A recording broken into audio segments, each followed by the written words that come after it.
sacred animals. So I think some of you are familiar about this kind of attitude, no? Respect to living creatures. No?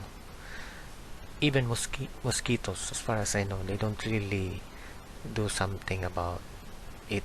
To They just simply avoid these animals but do not hurt them.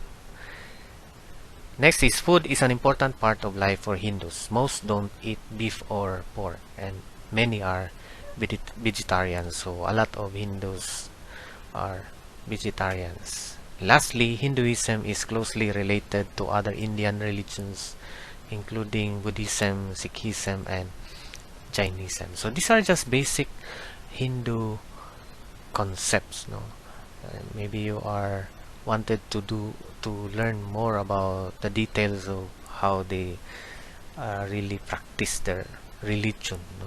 How they worship and how they. But will provide a another complementary videos perhaps.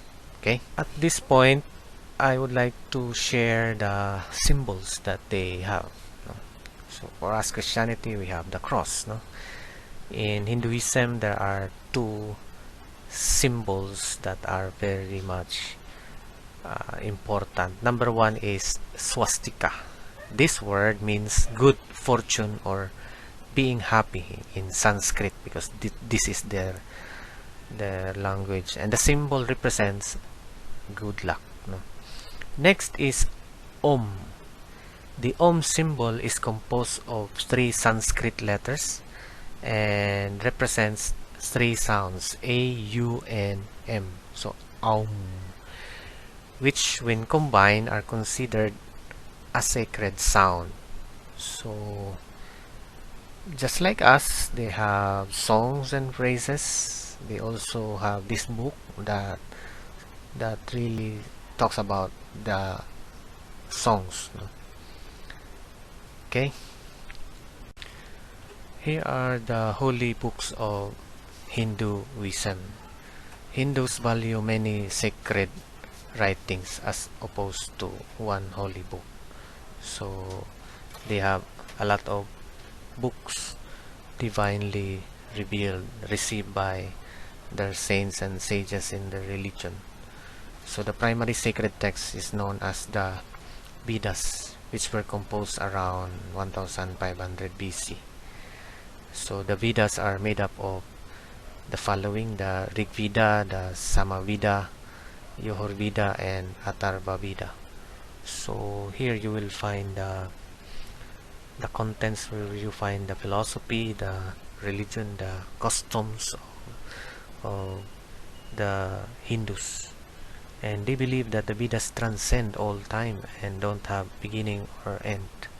They also have this not so divinely revealed books, but they are also very important, like the Upanishads. These are the about those questions about mysteries of life that are being answered in this book. No? They also have these other literatures like Bhagavad Gita, the 18 Puranas, the Ramayana and Mahabharata. We and also they are all considered important texts in Hinduism. Now to my last discussion, let's talk about Hindu gods. So Hindus worship many gods and goddesses in addition to Brahman that we have already talked about. No? So the Brahman is believed to be the supreme god force present in all things. So here are the most prominent deities or gods that they worship.